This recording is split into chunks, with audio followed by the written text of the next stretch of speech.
Niêm sát. Đây là áp răng đua ngang ghế. Anh cho hôm nay ngày đầu tiên học vì hè hoành vào. Để ai có thể thông dịch cái đó.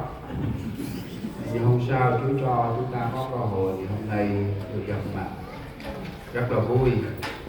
Trong một năm dù là bận rộn, anh em chúng ta để dành thời giờ cùng nhau chúc mừng mùa Giáng sinh đầy sự hy vọng mỗi người chúng ta. Dù đường sau chúng ta nhiều nước mắt, đau buồn, lo lắng, nhưng mỗi nhà chúng ta đều chuẩn bị trong mùa Giáng sinh vui vẻ, bình an, mọi sự.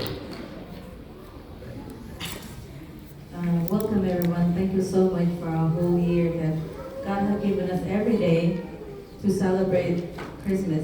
Today is the day that we celebrate for our Lord Jesus. Mình là một ngày nào cũng non, thì là ngày bữa đâu chỉ ra ngay đó được. I don't know, should I speak Punom or should I speak everything? Tóc cổ quay bằng ấy, được ngày tại đây. Whoever my eye caught that person, I will speak that language. Được quay năm đi ông đâu trái, được ngày trái. If I see a pastor that is Jirai in here, I will speak Jirai. Nào kia là thực kịch tại đây đỡ chỉ. My knowledge is little. Các cái buổi sáng ăn mà nhìn ra thu hết. Cả sao đó. Please pray for our church in Charlotte. Năm ấy chỉ tất thầy ngoài là chức là lời chức bà quan thầy ngoài năm tới bằng chức về chức nào. Today in January, our church is going to be 20th anniversary. Năm ai là hà lý hè hôm nay trung lắm chị. If it was a person, it would be like young, like become a young man or a young woman. Mò kiên nào kiên đi ấp tì lỗ. We don't have a lot of Là một kiếp rành ra cung trẻ tầm lẽ đầu này một người kia có gì. if we don't have God be with us, we will not make it in the 20 years. Một ngày đấy nào ra một người kìm bằng cát hay tầm môn nào đấy. Today we will be reading together a little bit in the Bible. Rồi xuất nào ra người lúc ca có vẻ trong hạt tất chức mà con làm này cả. In Luke chapter 2 verse 8 through 4 it says like this. Cướp tiền ra cả. I will read. Ôi đi tầm gòn này kia phùi mặt tiếp cúp tầm rít. Nghe mang chạy tiếp khẩn vắng. Kiệt tu gây tàu ba khoảnh ra vắng. Chỉ đi nào ra ta khoảnh ra chung khẩn vắng. Chỉ đi khẩn vắng pha chồng ấy. Và tông khoảnh lát mà khẩn vắng lời pha chô. Được bưng mà khẩn mày thu tiên nào mày màn oai. Bừ mà lét ở môi cũng đi.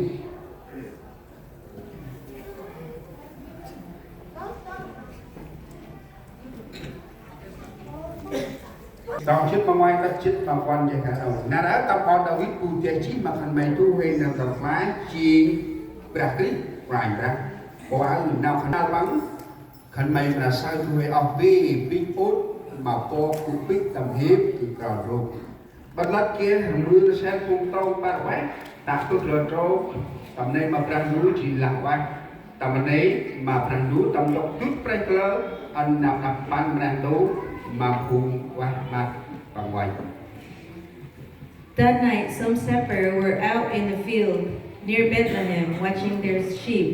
An angel of the Lord appeared to them, and the glory of the Lord was shining around them. The shepherds were very afraid. The angel said to them, "Do not be afraid. I have some very good news for you, news that will make everyone happy. Today your Savior was born in David's town. He is the Messiah, the Lord. This is how you will know him. You will find a baby wrapped in piece of clothing and lying in a feeding box." Then a huge army of angels from heaven joined the first angel, and they were all praising God, saying, "Praise God in heaven, and all on earth, let there be peace to the people who please him." Tâm đây là ăn mặc ràng ra. Praise the Lord. Sáng nào rằng ai của mình nào tôi Noel một kia tụ bù là mèo This Bible verse that we reading and the celebration of Christmas is just not like yesterday. Bữa nào phải ra speak na bằng chữ chết ta báo là về gần năm lâu chứ. From the time that Christ was born until today, it has been 2,000 years. Ông nô chỉ đi qua ba họ cho mặc quanh ra họ bé chết năm, con chết năm.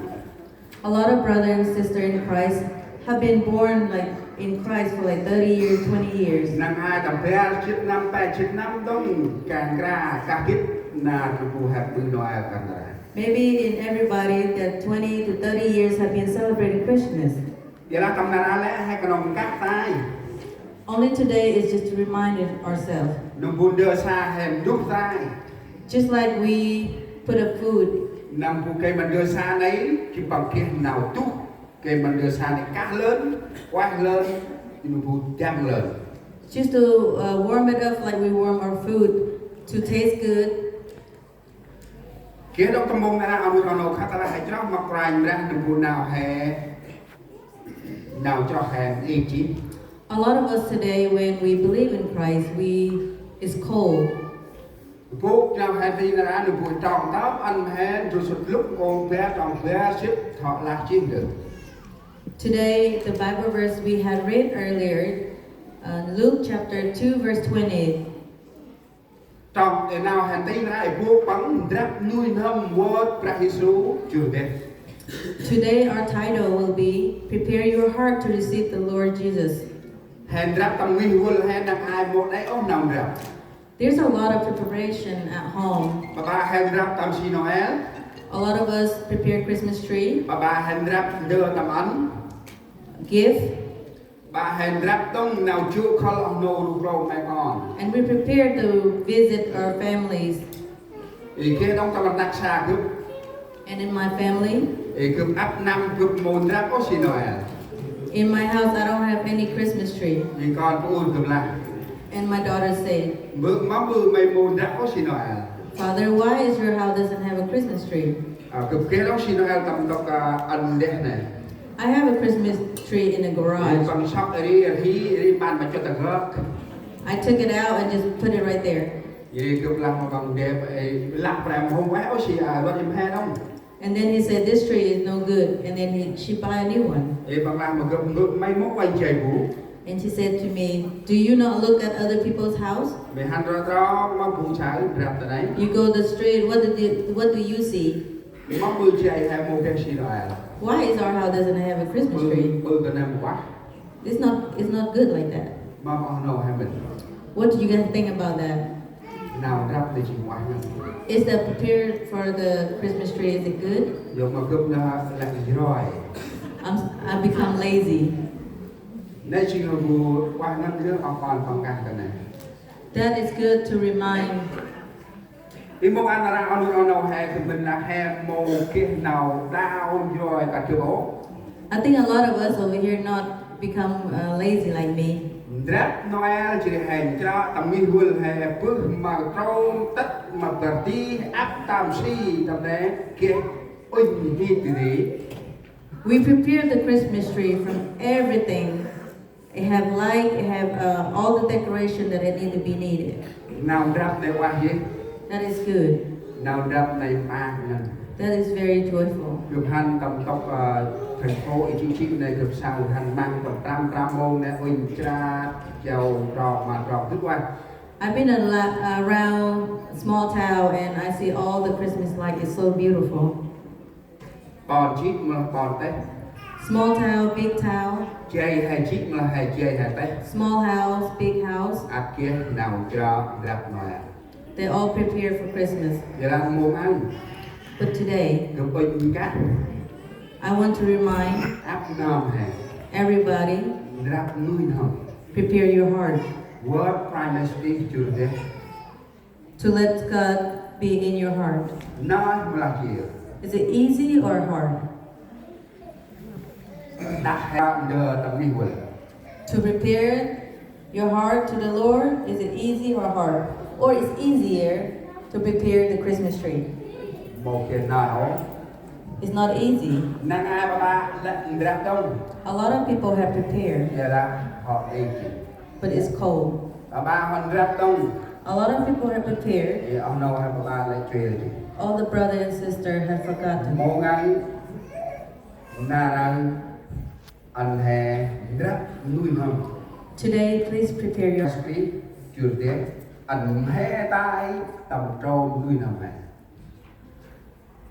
prepare your heart to Christ and renew yourself in Christ. cười ngoại First part. rap nuôi hầm vớt ra suy chưa tiếng mà nuôi hầm sốc tên nào ai phải ra Prepare your heart to receive the Lord Jesus. Let your heart receive in His glory. thay cái nghe nuôi hầm hè ông nuôi nào nổ Our heart is very important. nuôi hầm hè mát We happy? mặt mát đâu Are I happy too? nuôi hầm mà hè ngót Our heart sad? hè ngót đâu Our face is sad too. kia đâu on nuôi nào hay nuôi hầm bằng mát chỉ bằng nhúc thì hè mát đâu Sometimes we have a brother and sister that their face is so happy, but their heart is sad. là ông nào hè kia nào ngon này hè qua phón một là ô bằng sinh ngại in nhà mình If we have a brother and sister that's sad, we call them, "Are you okay?" đi hà bố I'm not okay. có lúc điện thoại cho một sư ở Việt Nam một sư mà hiếu Sometimes I call pastor in Vietnam, ông nói là tôi rất buồn and he said, "I'm very sad. nhớ nước Mỹ I miss không có USA. dược ở thì Noel trong An Sân năm nay I can't attend the association Christmas." cho nên tôi thì gọi ông về gấp để dự ngày Noel ngày 21 phải có mặt. And then I call him, "You have to be home by the 21st to be here." Rồi sáng nay thì khi mà ông vô nhà thờ tôi mới hỏi có ở đây luôn không hay là chút xíu hay là đi chỗ khác. And then I asked him, "He's here today," and I said, "Are you going to be here just a Ông trả moment?" lời là ở đây luôn. And then he said, "No, I'm going to be Cho here nên là for a bắt long cóc ông time." ở đây. And then I'm going to kidnap him to stay over Thì here. cảm ơn Chúa điều đó. Thank God for that. Là ai mặc rành là hôn ngăn đâu đấy chỉ bám mừ rap tuyên hầm màu nào anh rồi. It's not easy to prepare your heart for Christ. Elor hà sắp lên nào ai rành. Before we receive His glory. Là rành ra chỉ lục buồn nơm đách tâm lưới chiên hè. Because Christ is our Lord in every day's life. Một hà sắp lên rành ra là ai chỉ ôi ta hè là bằng. We do not receive Christ just today and tomorrow is like whatever. Còn hà sắp tu sọc sai đâu. Just like we do a commitment in marriage. Đó là hà sắp bằng chỉ để đi mắt chí hà sắp mô hà sắp là ấy chỉ ôi tới hà bánh bằng hồn quạt mặt ổ. Đầu này một quả. We get married and then tomorrow is like, "Oh, I don't like you anymore." And Mà then nó we đi xin divorce you. đặt quanh ra thì bạn đó là hè bao chí như nào mà quanh ra hè mổ bao là ấy chỉ chẳng ngồi ra. The same thing, if we receive Christ today, we're not going to close it tomorrow. Rồi suốt nào ra nung lúc cá cố bé trong ham trong sinh lặng hay ra. In Luke chapter 2, verse 8 and 9 said it. Bộ đi tầm gòn ấy kia phụ mặt viết phút tầm rít cho nghe mang chết viết cân bằng. That night, some shepherds were out in the field near Bethlehem watching their sheep. An angel of the Lord appeared to them, and the glory of the Lord was shining around them. The shepherds were very afraid. Tộc con Bethlehem này đang tộc này được suy chiều thế đang tộc phụ mặt viết cúc tu thừa yêu hẳn. In Bethlehem, to where the shepherds were staying, is over the mountain. Mẫu được phụ nào phải đang suy chiều thế đang phụ mặt viết cúc là mẫu cách em nó cho ấy thì nó sao.